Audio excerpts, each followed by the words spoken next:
a woman wakes up to discover that the new ranch hand she just hired is actually a spoiled rich heir worth millions. Before she can even process it, 2 luxury cars pull up at her front door. It's the young man's mother. Dear God, Joseph, why are you dressed like that? Mom sent her son out here to close a deal. Instead, he's been hiding his identity and playing farmhand. She is beyond disappointed. But what she doesn't know is that this girl is about to change her son's life. Joseph is the family's least promising heir. He parties all day and drifts through life until one order from his mother pushes him toward a turning point. She gives him an ultimatum that puts his luxury lifestyle on the line. He has to secure a California ranch before Christmas. This isn't just a business deal. It's his ticket to proving his worth to the family. And so, to complete his mother's task, Joseph heads out to the countryside, but something unexpected happens on the way.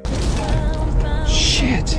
My apologies, sir. Do you have any clothes I can wear? I can't show up like this. His clothes get ruined by spilled coffee, so Joseph has to wear the donation clothes his driver bought. The cartoon print on the shirt is a far cry from his usual style, but he doesn't mind at all. When he learns their destination is just up the road, Joseph sends the driver off to wash the car and walks to the ranch himself. But the moment he arrives, Joseph is stunned by what he sees. A woman in the barn is helping a cow give birth. Hannah, where's the water?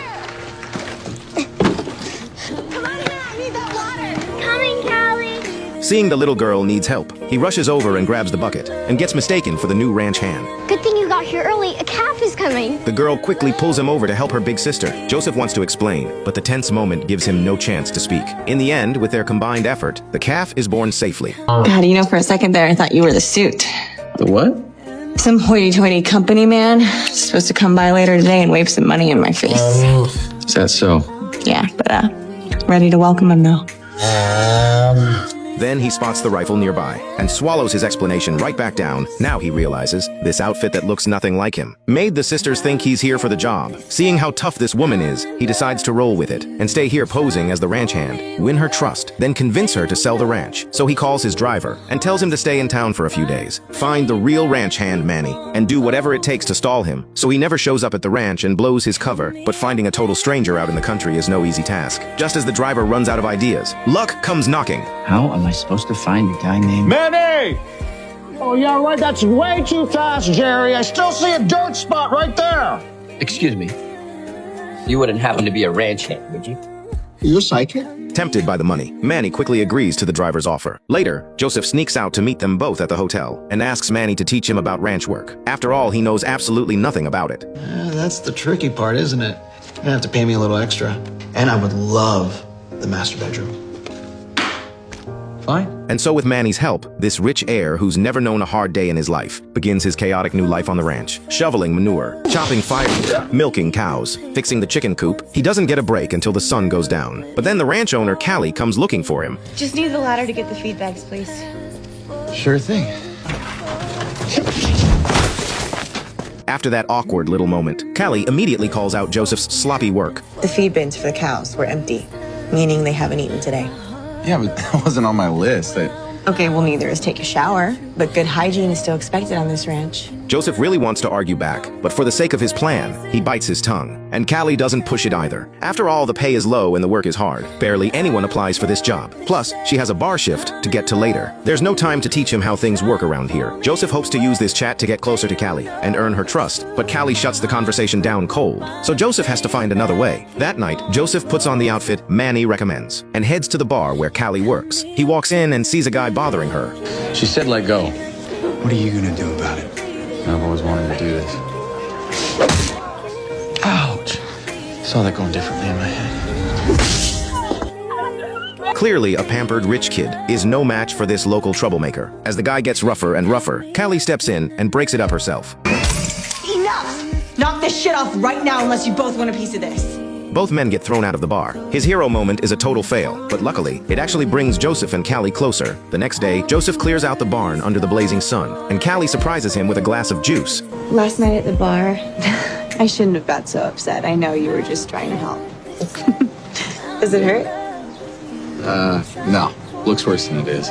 Then something old catches Joseph's eye. He pulls back the cover and finds a Harley motorcycle underneath. It was my dad's. Yeah, he died 3 years ago. Oh, I'm sorry.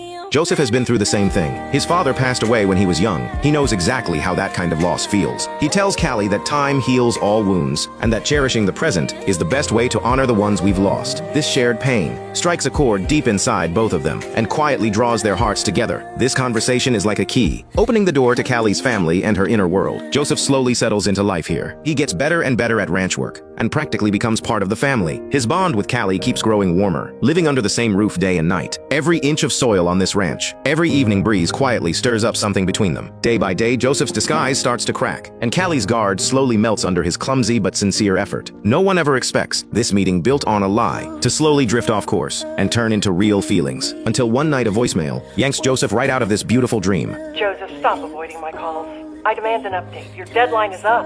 His mother's words hit like a bolt of lightning, waking up this man who's fallen in love. Out of options, Joseph turns to his driver for help. The driver tells him to wrap this up fast. The longer he drags it out, the worse it gets. Manny agrees there's no more time to waste. He should come clean to Callie right away, or things could get ugly. Back at the ranch, he rehearses it 1,000 times in his head, but face to face with Callie, the words just won't come out. That day, Callie takes him somewhere special. This is my favorite part of the property. Wow. These vines are the oldest things on the entire ranch. Turns out this place was her father's dream. With the ranch losing money, her father wanted to turn it into a winery. But before the dream came true, he passed away in a car accident, leaving behind only his wine and these grapevines. Callie wants to hold on to this ranch, but the debt leaves her with no way out. Joseph asks why she doesn't just sell it. The money would be enough to clear her debts and buy another ranch. Callie opens up and tells him everything. 3 years ago, right before Christmas, she drove out with her fiancé and her father to buy holiday lights. A sudden accident took her father and her fiancé on the spot, not long after her mother was diagnosed with a serious illness. Even while running the ranch and working shifts at the bar, the cost of treatment is still way beyond what they can afford, and her mother recently stopped her treatment early. She doesn't even know which is worse. Under the grapevines, Callie shows Joseph another side of this ranch. This isn't just land waiting for a buyer. It's a memory a girl has spent her whole life protecting. Joseph feels a sharp ache in his chest, right now facing Callie's completely open honesty. Every lie he's told stabs at him like a thorn. The next day, Joseph works up the courage to find Callie,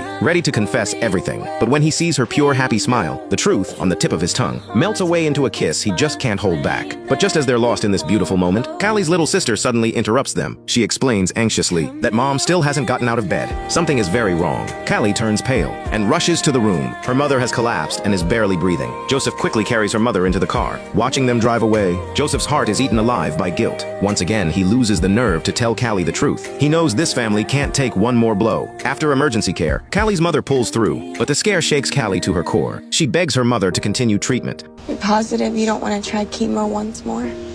The doctor said trying one more time could give your lungs a few more years. Her mother understands how Callie feels, but the pain and the crushing cost of treatment lead her to turn down her daughter's plea. When Joseph hears about her mother's condition, the guilt hits him all over again. After dropping Callie off at work, he hangs up on his mother once more and tears up the contract, as if that could tear away his old self. But his mother is out of patience. She tells the driver she's coming tomorrow to buy the ranch herself. Realizing just how serious this is, the driver rushes off to find Joseph, but he searches everywhere and Joseph is nowhere to be found. Miss Van Asten. Yes, no, Joseph is back at the ranch. Everything's under control. The troublemaker overhears the driver's conversation. Out of curiosity, he looks up the name the driver mentioned, and the search results leave him speechless. That woman is a billionaire company chairwoman, completely unaware of the storm coming his way. Joseph is lying on the grass with Callie. All the walls and masks come down. As they pour their hearts out, Callie can't hold back her feelings any longer. She gently leans into Joseph, and just like that, they spend an unforgettable night under the stars. But the next morning, Callie gets a message from the troublemaker. Joseph's real identity is the heir to a billion-dollar fortune. Before she can even react, 2 luxury cars pull up at the ranch gate. The doors slowly open, and his impeccably dressed mother steps out. She looks at her son covered in dirt in work clothes and demands answers with disappointment and rage. Why are you dressed like that? You can't take away their home. Well, you couldn't apparently, but rest assured, I can. No, you can't. The thing not with all your money and all your lawyers, there's nothing you can do to get them to bow down to you. All right, they've shown me that this past week. This isn't just some piece of land to them. They have a connection to this place that you will never understand. You've been lying to me this whole time. When the lie is exposed, every tender moment becomes a blade. This love that started with deception seems to have reached a dead end. Joseph's mother brings a massive offer, enough to cover everything spent on her mother's treatment, and buy them a brand new ranch, with plenty left to live on. As tempting as the offer is, his mother still leaves the decision to Callie. But this ranch holds too many of Callie's memories and feelings. She just isn't ready to let it go. All she can do is ask for more time to think it over. You have 24 hours, dear. This is the best choice and you know it. Don't let your pride get in the way of a smart decision. I'll see you to the door.